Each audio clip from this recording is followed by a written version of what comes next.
Hello everyone and welcome to Papercraft Create. It's Anna here.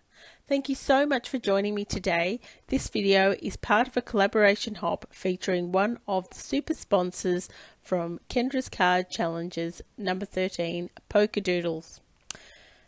Design team members and myself of the Kendra's Card Challenge team will be showcasing some of their amazing digital stamps and papers with card sketches from Challenge 13. I will be using products from the Love Always range.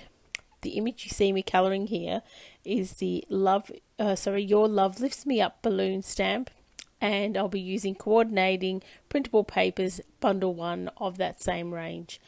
The card sketch I'll be using is card sketch number 5 as inspiration. I will be making a 3D box as opposed to a card. This is also a giveaway, so you can win a digital prize from Cards by Kendra. When you finish the hop, fill out the form in the description box below and enter the giveaway by Jan 18.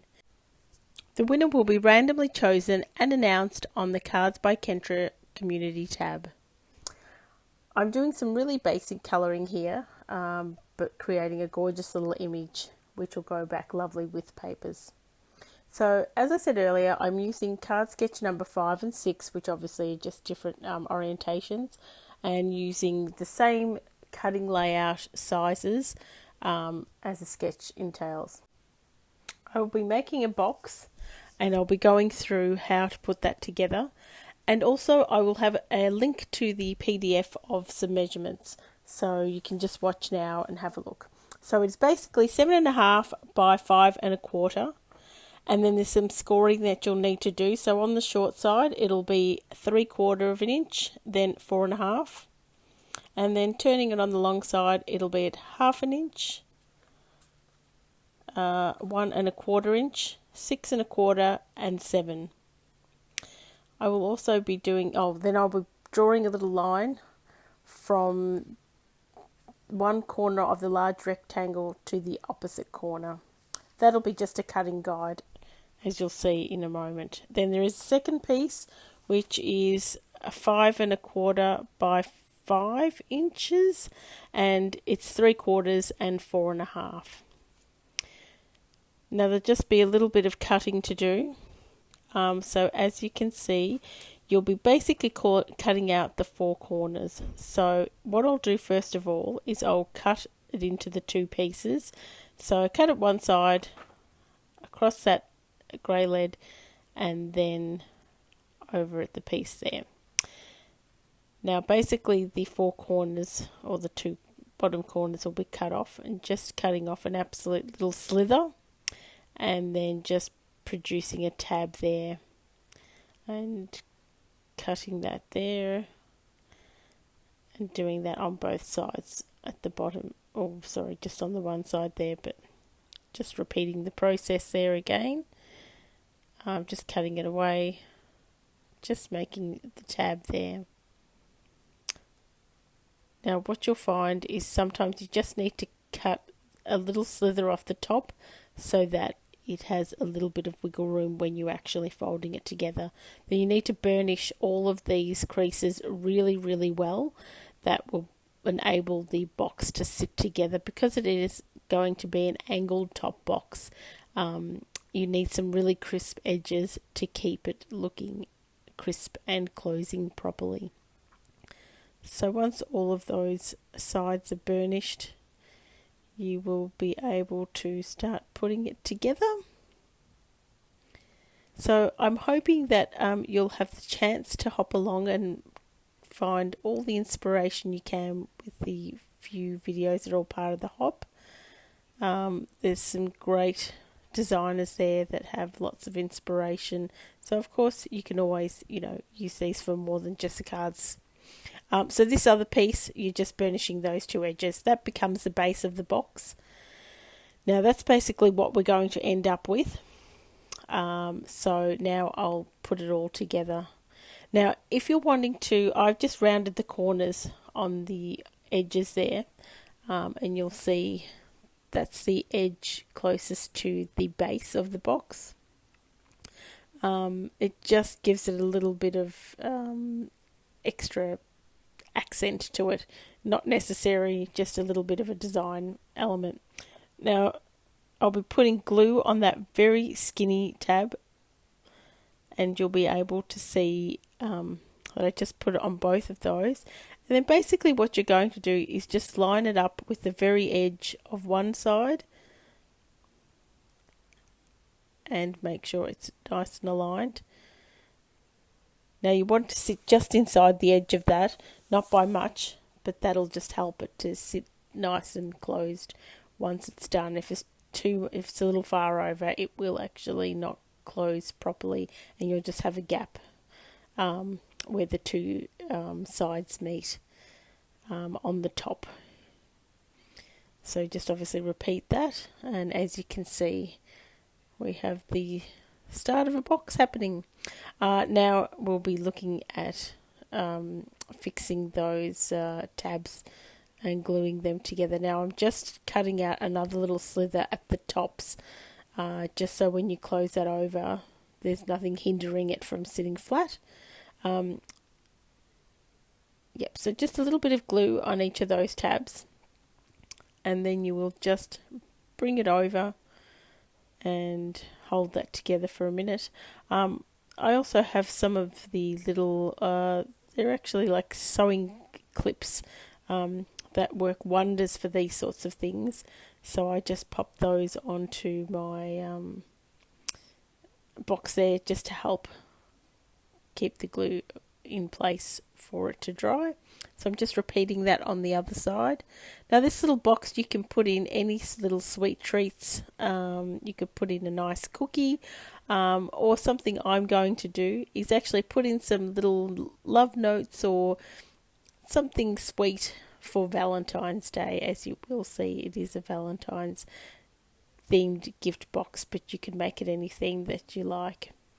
So you could actually put in, if you wanted to, because you will see the tabs at the bottom, because it is white it doesn't really show up, but you could actually just cut in a piece that's a little bit smaller and cover that, or even put in some like a coloured a bit of pattern paper if you wanted to add a little bit of extra design feature to it, but not necessary. I'm just leaving mine plain. As I said, you don't notice the white so much, and it's quite a clean edge, so I wouldn't worry about it. If you're putting anything with a little bit more weight in it, you might like to do that. The other thing this would be really great for is if you made some smaller note cards.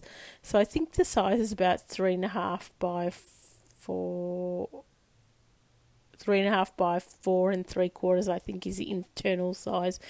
So you could make a 3 by 4 or something like that type of note cards if you wanted to put them in there as a little gift idea as well. You can fill it with whatever you like. So this is now where the element of the card sketch comes in. So as I said, I had cut the papers in 2 different designs. So in fact, I can make 2 cards or 2 boxes because I've got the opposite papers here.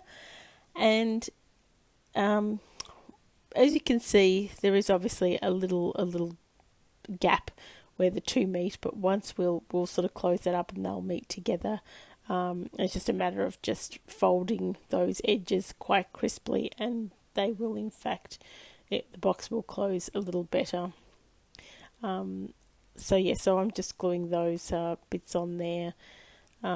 What you'll find is, because there is obviously a slit in there in the middle of this, if you line up the outer edges, your inner edges will match quite nicely.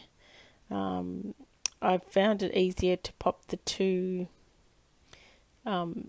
longer pieces on first and then just center the 2 side smaller ones in. Ideally, if you were super clever and worked this out how to put it all together, you could in fact put these panels on beforehand, but I just found with glue it wasn't too much of a problem. I did put a little bit of tape of the tape runner in the middle just to keep it secure, but I did use the glue, just a little bit of it, because it's only very thin paper. I didn't want it to sort of buckle over. It helps just to give you that little bit extra wiggle room without solidly sticking it down, if you just want to sort of line things up in these sort of more delicate type situations. So, you know, I always use that trick of using a bit of both to, you know, help when I've got to line things up when I need it, when I don't have a lot of space.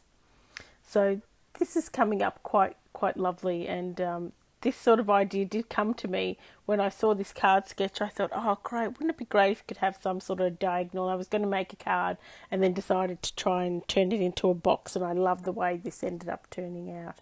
So I'm using the same sort of focal feature where I've got an oval there, and what will happen is I'll only stick it to one side so you can lift it up. Now I'm just making a little mark just so I can see where I can add my glue, because you only want to stick it to one side, otherwise your box won't open up. But you see here that I'm just filling it in with some glue, and that acts as like a little opening tab, as well as obviously the focal feature of this box. So I use pattern paper, and I've also added just a part of a stitched die, hillside sort of die, just to ground the image. And what I did do is just cut a little piece out the bottom of this oval, so it continues on nicely with the shape, and then just fit it where I wanted it on the oval there. So I've got my little bunnies. Oh, they're just so cute and adorable. And I was able to match the colours quite nicely with my Copic markers, which is something I love to do, and it turned out really quite nice, I think. I'm just popping those up on some foam tape. You could use layers of cardstock too if you wanted to just only raise it just a little bit, which I often quite do sometimes when I don't want it as bulky as you know, the foam can be at times. And I'll put my little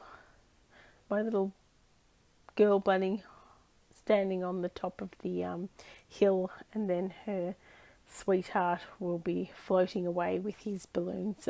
Hopefully not too far away, which is quite cute.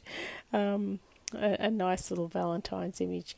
I will be just using a strip style sentiment, which I have stamped in a similar sort of shade of pink, and I'll be putting that on shortly. So what I'm doing here is, just now that I've sort of put everything on, I'm just burnishing those ends, obviously on a flat surface, really well, and that just really makes it a nice crisp and more you know, cohesive sort of box in the shape that it needs to be.